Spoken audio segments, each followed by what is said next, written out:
The bones themselves, can you imagine, people? The bones of the pelvis go soft. Soft. Why? So that this guy can get through it. And your pelvis actually stretches and allows this baby through.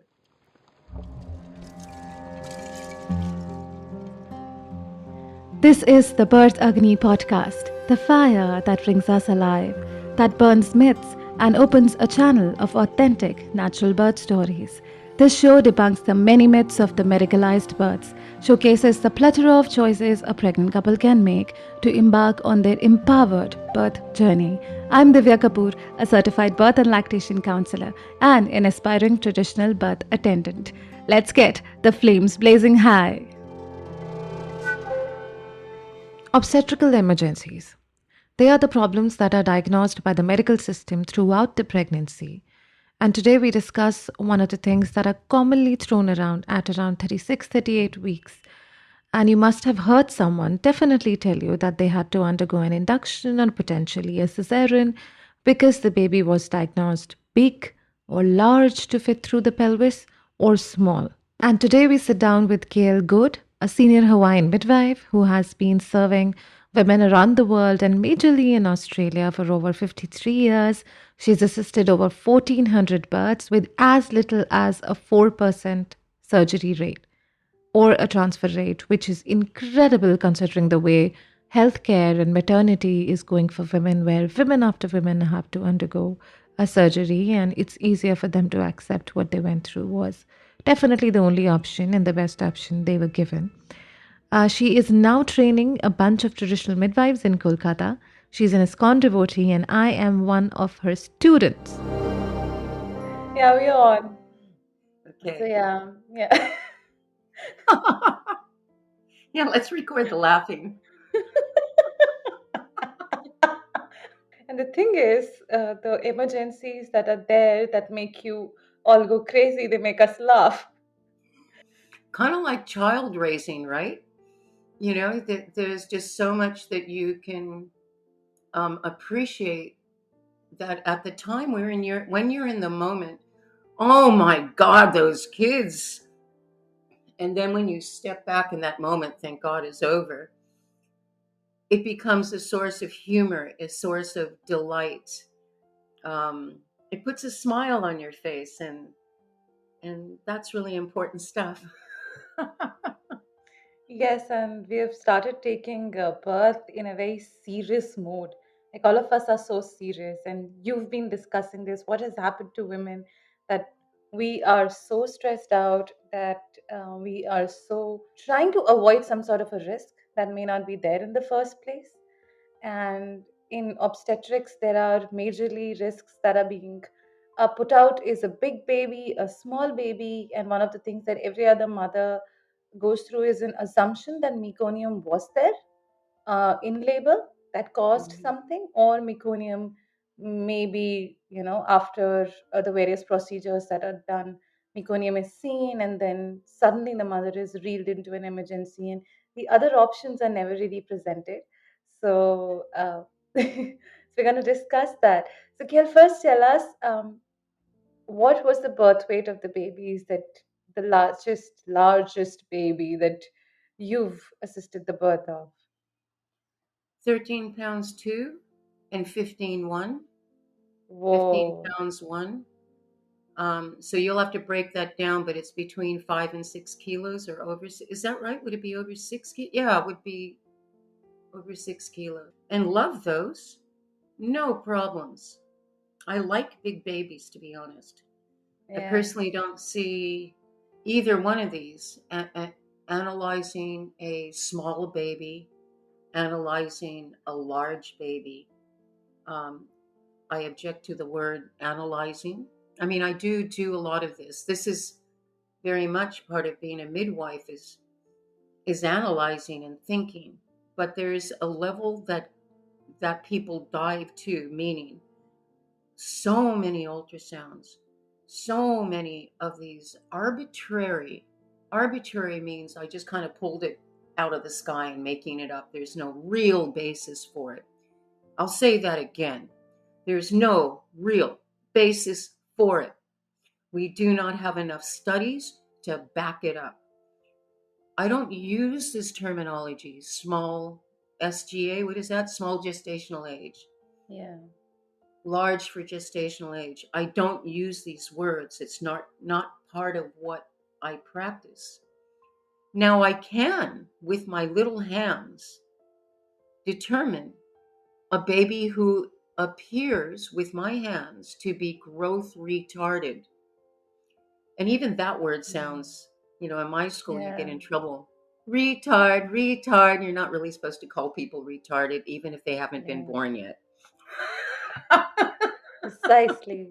Yeah. Yeah. So, wow, how bad is that, man? You're already called retarded and you haven't even been born. And there's no sort of a defense you can put through, even if you're perfectly fine. It's Yeah. Yeah. just a There's, and standard. this is all made up. They make up this thing about the femur length. They make up this thing. Uh, I think recently, was it you? Somebody posted a picture of your partner is 6'2" and you're, over 6 foot and you are 5'2". You must have a cesarean. And I've actually heard this. No, I've heard this back in the 80s or 90s. Somebody got thrown this. She was short. She was exactly this, 5'2", and her husband was over 6 foot something.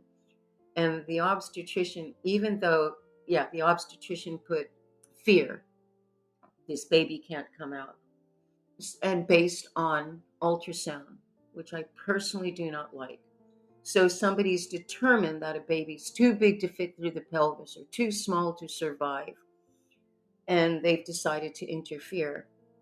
I don't look this way. I don't use machines. I use my hands, meaning I get used to the baby that I'm palpating. This is part of the skills as a midwife. You put your hands on the mother's belly. You talk to this baby. You get to know this baby as apart from that baby. And in time, appointment after appointment after appointment, I get to know this individual child. I really do. And babies in the womb have their own nature. Some are shy and will hide and will kind of, if they're shy, they hide behind their parents, right? So some shy Yeah. kids will hide behind their Yeah. placentas. Leave me alone. It's my personal Yeah. space. Yeah. So I get to know these babies, and then I get to know, yeah, he's losing weight. Hmm. As Yeah, a I don't use an ultrasound to figure out that amniotic fluid is declining. I already know with my hands because hmm. I feel this belly all the time. And toward the end, you're feeling this belly every week. So I know, wait a minute, I'm starting to feel more and more baby. I'm starting to feel more angles, body. I can more clearly find body parts. Whereas before, when there's enough amniotic fluid, I can't really get there. I actually already have an idea of how much fat might be on this baby because I'm playing. I literally, you know this, you've seen me. I Yeah. literally play with the babies.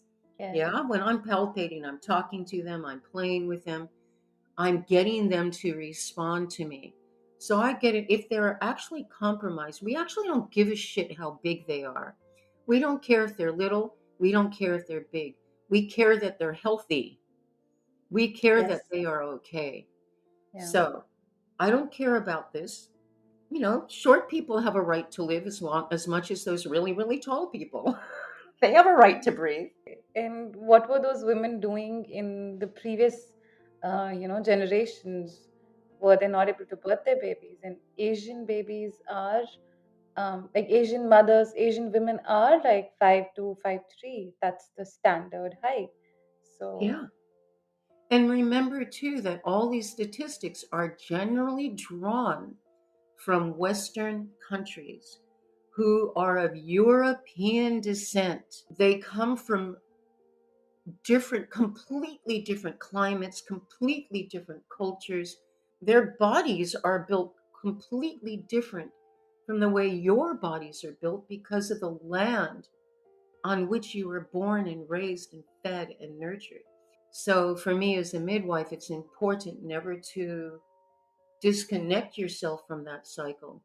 Yeah, So, if definitely. you have a large baby, I don't care. I want to see that your large baby is okay. And frankly, I like the large ones, as I've said. They're Yeah. so big, they're so fat, they're so heavy that you have your anxiety and fear actually can't fight them. You can try to hold back because you don't like what's happening in your body. Who does? But these guys are too fat, too strong, too heavy for you to hold them back. Yeah, are you saying the birth is relatively easier with big babies? Absolutely. Wow. Absolutely.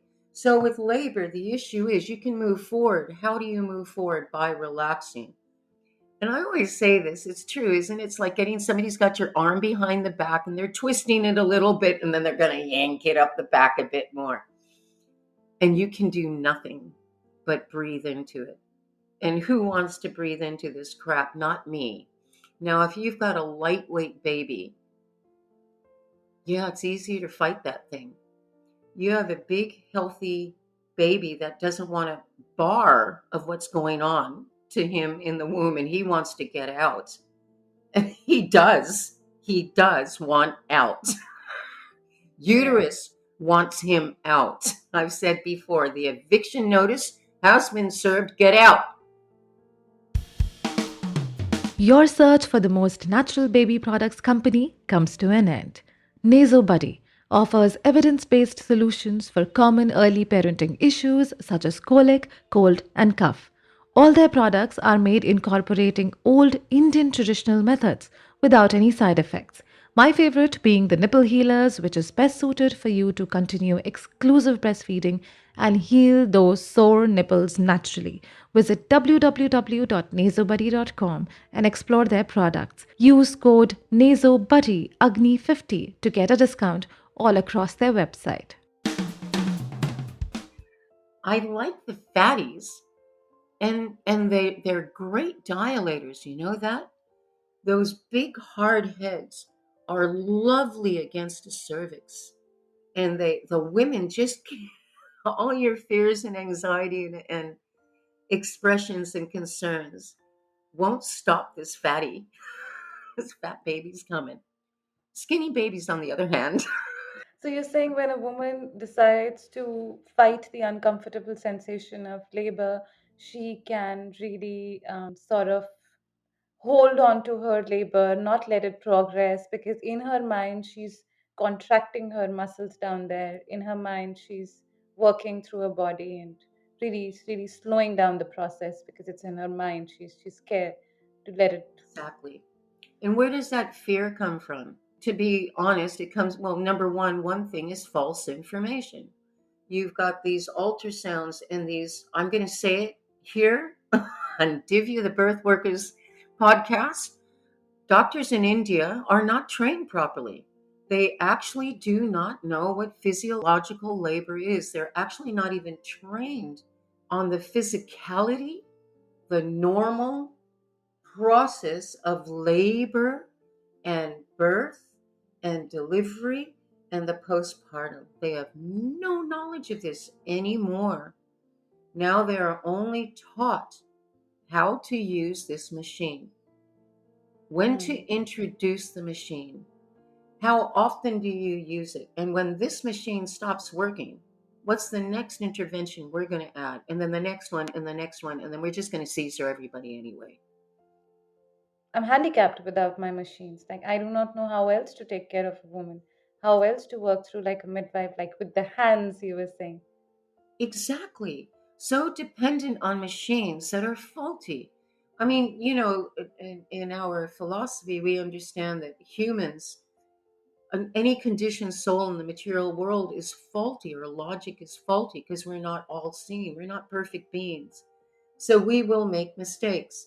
So let's go make machines that we know we've just built in mistakes. And then now let's get some information that we really don't understand, but let's create. understanding out of nothing, no logic, but let's create one. And further and further and further with our faulty senses. And then, we've recently had these experiences. For me, okay, so to explain too, I've been a midwife now for 53 years, observing birth for more than 53 years. Um, and just observing, you take on a lot of information I wasn't realizing I was taking on. I take on an attitude. My attitude is birth is normal, women are healthy, babies are strong, and it's fun. So you know how we are, Divya, right? So here we are, we're feeling a mother, we're palpating her, we're playing with the Yeah. babies, we're having fun. We're playing with babies in utero, aren't we? Oh, look, the foot. We're tickling feet, don't we? And the kids move their feet back and forth. I don't have machines, but I know by tickling the feet and how they respond, oh, he's happy. Yeah, that's the amount of time as a midwife you give to assess all that, and that time is not there in obstetrics, which is why all these machines and then impersonalized care, probably a problem that has been diagnosed is really not a problem because they don't know you. So even if the machine gives a faulty reading, they cannot assess that because they haven't been with you that long. They do not know how the baby was. They have no relationship with the baby. That Yeah. comes with that's a big major side effect of working with obstetrics or an institutionalized method of birth. So I approve of obstetricians, but they are hammers, and so I will only take them nails. I would not take them a healthy wardrobe. So, why are these things happening? Because of fear. Why is fear there? Because of this so called advanced technology that we really don't know how to use and we misuse and misinterpret. So, what has happened? We have frightened, we have intimidated the population. I I will say I don't know what to think. I will say what I've seen is an incredible amount of paralyzing fear. So I did a bit of a reading on large for gestational age babies. It's called, there's a term for it, and it's called macrosomia. So in Yes, yes. obstetrics, yeah, Macrosomia. Yeah. macrosomia. It's called Yeah. macrosomia. It's large for gestational age babies, and I kind of wanted to know the definition. What do they call large? So they Okay. call a baby who's more than the 90th percentile of, um, say, 10 pounds or Okay. somewhere So around first there. off, I don't do percentiles. Yes. Okay. So you did bring up a good point. What's the difference between a big healthy baby and a baby who's big due to problems? Yeah. And that's true. That is Yeah. true. So as an example, diabetes, what is it called again? Yes. Diabetes. Yeah. Diabetes See, when I mellitus. only to explain to your audience, it was a long time ago that I did my studies and I remembered terminology. Now I forgot the word, but I know what it means. We could just say gestational diabetes, or somebody who has Exactly. grade 1 diabetes. Yeah. Um, Babies who become compromised. Normally, what I'm going to find first, okay, yeah, the baby's growing a little quicker than I expect, and I'm not worried about that. Da di da di da. Every time fully, I do antenatal checks regularly. And I'm looking at different parameters. So, one of the parameters I'm looking at is glucose in the urine. So, I do mostly midwives will do a regular urine analysis. I do not check for gestational diabetes. I do not do the glucose tolerance test or the fasting test unless I'm as a matter of routine. I only do it if I have a question, and the first question will arise in urine. So when I see glucose in the urine, Then I start to have a conversation. First thing, I start with a diet. Always, always, always a problem, diet, a problem, diet. We look at this, we look at her fruit intake, all kind of stuff to see if she's setting up into a diabetic condition. Then, if I see some issues and I can't change it, then I might send her off for a glucose tolerance test, not the fasting, but only if I get glucose in the urine a few times in a row. Then I'll get concerned. If during this I'm getting signals, also these kids are getting compromised. So, what happens when a baby is compromised in the womb? He slows down. So I get big fat babies and they're still moving. They still do broad movements because they're strong. It's a little harder because they're big and they're running out of room. But I can feel it, and because I know them, I in time you understand that this is a movement of strength that requires strength and energy. Whereas you get these other movements. And I know that kid just slowed down. I'm used to you doing this. I'm used to being able to tickle your feet and you're going to move your feet out of the way. Yeah. You've And you seen would me, do right? that over and over again. Like you would call him for another appointment, not just one, twice or thrice, Correct. and then say, yeah. And if I'm concerned, so let's say I catch this in the second trimester. At this point, I'm seeing the mother every 2 weeks. Well, I get a good glucose reading. Maybe if I'm concerned, if I have a few indications, if I'm looking at this and I'll quickly open up their diet diary that they gave me. Hey, are you still eating like this? Is this what you're doing? Is this pretty close? And then we go over, and then Mm-hmm. I'll ask them to do another diet diary. If I Mm. still get the glucose, I'll ask, instead of waiting for another 2 weeks, maybe I ask them back in a week. Maybe I ask them back in 3 days. And then I'll do another glucose, a urine test. And if I keep seeing glucose, then we do the and I've looked at the diet. Then we go through the blood tests. We do some sort of a management of that and just the holistic management. I use holistic management. So the first Yeah. thing I'll do again is diet. A lot of times you'll find people who are cutting off on sugar, but drinking lots and lots of fruit and Sprite. You look at their diet. Yep, they're drinking or eating tons of fruit. And in India, people like to do this because it's so damn hot. So I did have women who show up or who were told. We've had, well, two solid people I can tell you that came to me. They came to me having been told they were diabetic. One of them was put on insulin, um, and the other person came from Holland. And now she's Indian body, but she came with her husband. And we were conversing with her over email for a while before she came, and we were prepared for. We knew that she was diagnosed with diabetes. Da da da. As soon as she walked into the door, and we conversed with her for like 6 weeks, she walks in the door, and Goring and I take one look at her, going, "You don't have diabetes."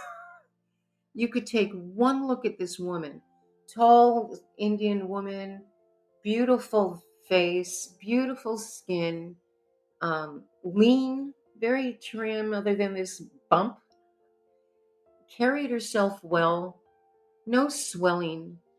So, without even just her walking in the door, the two of us just looked at her and said, "She doesn't have diabetes."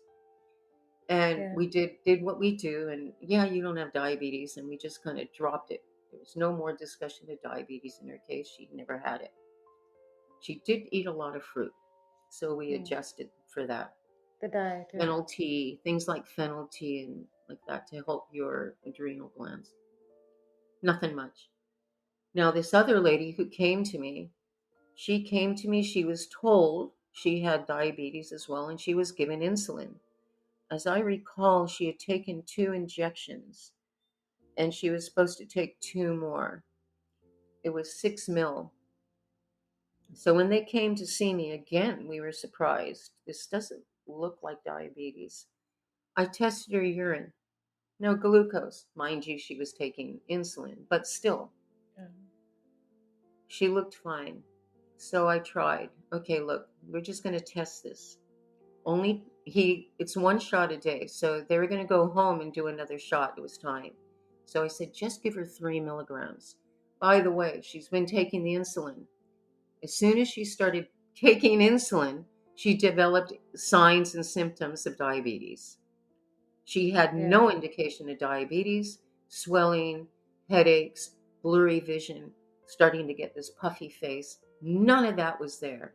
As soon as she took the pills, she started getting headaches. She was blurry vision, bloody Based blah. off a The test injection that helped. wasn't, yeah, based off a test that wasn't individual to her. She didn't have Correct. diabetes. There was a test, a number, which was maybe a one off, was not considered. Her symptoms were not considered. She was just given insulin shots and then she developed those symptoms. Without understanding that in order to accurately diagnose this diabetes, you must do a series of tests, not one little drop of glucose. Maybe she had a great birthday party the day before with her lots of fruit punch, you know? Um, Okay, so she developed the symptoms with the injection. I was going to wean her off. So the next one I that evening I got her to take 3 milligrams, and I was testing if she starts feeling unwell, then go ahead, give her the rest. She didn't. She felt better. So the next day, we didn't give her an injection at all. And she felt the best. And we just stopped. Now, you don't just stop treating diabetes, but in this case, we did. yeah, And you slowed it down, right? You down the dosage down and slowly yes. weaned the body off, not giving the body a shock. And Slowly also, bring she it down. wasn't on it for very long. So I think she only had 3 injections or something. So I was quite happy to gradually take her off. And it wasn't that gradual, really. It was 2 days, halved it one day and dropped it the next. So, but she never looked back. She was, in terms of all that, she was fine. It is interesting you've brought up diabetes and whatever I was reading online. So, first, I wanted to know what really is large for gestational age babies. And the next was what is really the issue with large for gestational babies? What becomes of the outcome? Like, what wrong happens that everybody is so after your baby is more than 3.5 kgs? So, it's large for your pelvis. So there's this article from University of Pittsburgh, the School of Medicine, and that says that babies can be large because the parents may be large or the mother has diabetes. And in a lot of articles that I read about large for gestation age babies, diabetes is mentioned or a poor health of the mother is mentioned. So it's not a one off thing that you have a large baby, so you have an issue. Everywhere diabetes was mentioned. Hmm. And it was mentioned that in diabetes, of course, there's a lot of glucose that passes through the placenta to the baby, and the baby may have a lot of sugar, which is why the insulin in the baby's body is working a lot more. And during birth, they are saying that the placenta and the umbilical cord, there's the baby is no longer getting the oxygen from the umbilical cord, which happens in obstetrics. For us, it doesn't because we keep in midwifery we do not cut the cord. We keep it in place for as long as the placenta is attached. So there were different considerations to a large for gestational babies, and diabetes was a major consideration for it to be actually a problem. The other thing that I was thinking of speaking with you about is pelvimetry. So if there is a big baby, in that case, often women are told as a one-off thing, right? Your pelvis is not going to be able to take that big of a weight. And then when we say weight, women are internalizing that weight is equal to the size of the baby. I'm not sure. Is it that? So, first, okay, your first part of your question, large, large babies, 99.9%, and of course that's not accurate, but mean nothing. They're just big. As you say, parents are big, um, and they have big babies. Also, mothers are better fed these days, so we have bigger babies these days. You mentioned that in all the obstetrical books, and any book really will mention diabetes as a cause for the large baby. Large babies are there, but babies who are large because of diabetes, now this is a problem. Large babies are not a problem. You did hint upon um, pelvic disproportion, that the baby can't fit through. That's another thing. We'll get to that. But you mentioned the diabetes as being the cause of large babies. In very, very few cases, is this the cause of a large baby. The majority of cases come from healthy babies, healthy parents. Bang. However, sadly, tragically, we focus on this little shadow over here. There's a shadow. But the most of it's glowing. It's wonderful. It doesn't mean it's a good sign. It's very interesting how this tiny sliver, this tiny amount of people who are affected by diabetes becomes the norm. Yeah. Now what's the difference with obstetricians and midwives? Obstetricians really believe in the dot. That dot, because that's their job. They are hammers looking for nails. That looks like a nail to me. Let's I need to smash it. fix it. Yeah. Oh, it wasn't it was a reflection. Sorry about that. But a midwife just looks for the normal and is used to the normal and how expansive that is. We're looking for the big glow. We're used to the glow. While I look at this glow, I'm looking for the shadows, but I more than often rule them out. Okay, it's not that. It's not that. It's Yeah. not that. Maybe what's causing the shadow? It's probably the glow that's causing the shadow. And Maybe it was my eyes. I got something in my eye that day. yeah, You yeah. know, maybe it's me. But really, maybe it's just a fluke in the body. Do you test your urine every time you pee? No. Well, then how the hell do you know you're not? I didn't excrete glucose earlier in the day because I don't Yeah. know. Yeah, pattern is never known. Yeah. Yes. And then diabetes these days, whenever the mothers that I've spoken to, when they are, just very casually said, oh, your baby is over 3.2 kgs, assumably. Again, the ultrasounds have a large margin of error. So you don't even know what weight your baby is. That's an assumption. And even with that assumption, other factors for gestational age babies are not taken into consideration here in diabetes. And I was happy to find diabetes because now this makes sense. But without that, it never made sense. It was illogical. It seemed very illogical to say large for gestational babies cannot be born. But mothers do come up with questions. Okay, my pelvis would not, like, how would the baby fit into the pelvis? And my baby is going to be large, large. That means my baby is going to be big, like big. So, how do we explain that to mothers? Can I get a? I'll get a baby because we are Yes, recording. I'll yes. grab a baby. Say hello to apparently Maitreya. Kalindi has named him Maitreya. My Say hello Treya. to everybody, Maitreya. Hi. All right. Of course, I didn't bring in the pelvis, but that's okay. So part of what you asked me was pelvimetry. So what we're discussing is whether or not this baby can fit through your pelvis or let's say it's my pelvis.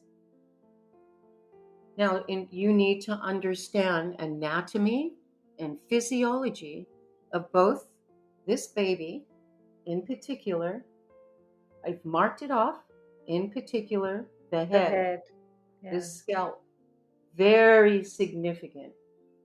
This baby's head, All babies' heads have been built like this for a reason.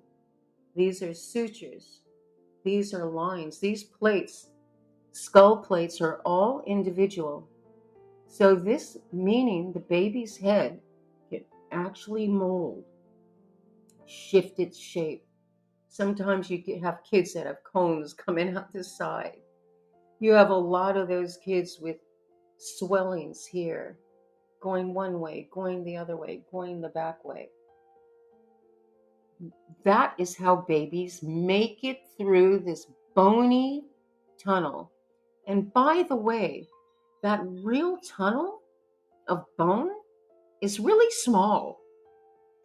It's super small. It's like an inch wide. It's like making it through a tunnel. That's a wooden tunnel, bony tunnel. That's an inch, not more than an inch wide at any point. And guess what about that tunnel? That tunnel is also, I said it's bony, but get this, it's flexible. Yeah. The bones, can you believe this? Not only, now we show you on the pelvis that there are joints just like this in your pelvis. And those joints also shift. They also can open up, they can move to the left, they can move to the right. They can shift and move around, as does your baby's scalp. And together, and as I always say, this real babies are alive. They are alive. They know how to get out, don't you? You know what you're supposed to do. Do you need me to do it? Do you need your mother? Okay. See? He is alive. He moves his head around. He makes his way out. He is very important. He is very smart. This guy is smart. This guy knows what to do. The rest of us are trying to guess, what the hell are you doing? And you may be incapable of doing this because you're not born yet, and maybe we haven't taught you things. Well, that's And another thing too. Babies know when to come, believe it or not. They do. You know what? I have not attended a birth yet where a baby came out with one of those pregnancy wheels. I'm on time. I'm late. I'm sorry. I'm just a I'm on party crasher. I time. like to come early. I never like to be late for anything because these guys are actual real people too. And actually, they are like that. They actually have a personality. Some of them like to be on time. Some of them are always late. Mandakini. It's just so with this squeaky, squishy, slippery, slimy head, slippery and slimy, right? And your slippery, slimy vagina and your pelvic bones that not only do the bone joints, as I mentioned, open and shift, the bones themselves. Can you imagine, people? The bones of the pelvis go soft. Soft. Yeah. Why? So that this guy can get through it. And your pelvis actually stretches and allows this baby through. Okay, so we've gone, let's go back to the big baby. You big baby, you. You're a big baby. So it's all right. He's okay. He, I don't care that they're big. I'm worried if they're sick. I'm ruling out, I am assuming the baby is not sick. I'm always prepared for anything. But just because there's a big baby, diabetes does not cross my mind at all. If they Unless don't you have have the a glucose, sign at all, and unless you have a sign with your urine strips at all throughout pregnancy, you wouldn't be worried. I wouldn't even think about it. It doesn't occur to me.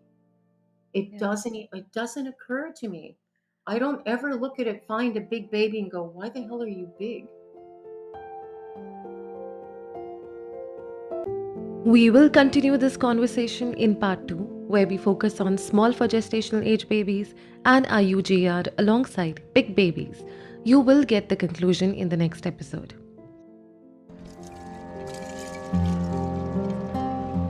There is a field beyond fear, where the body is empowered to take on labor and birth. To land there, it is crucial to take birth education. To enroll into our unique labor and birth preparation course, reach out to us at www.birthagni.com or scroll through all available prenatal and postnatal preparation classes. Thank you for listening, all in the spirit of birth, womanhood, and freedom. Remember, you got the bar.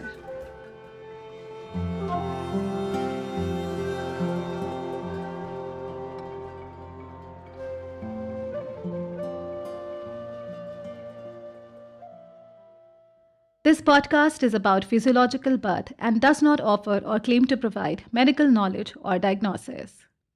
God, you guys come up with the best sweetie drinks ever, you know? Thick with We cream and love it. honey and jaggery. Yes. And then all of India's collapsed on the bed next day from sugar overdose. Just like I had a Diwali party yesterday, and I was like, oh. Yeah, look at her. Look at her, people. She's stretching. She's trying to get. You should see her yawning during all my conversation.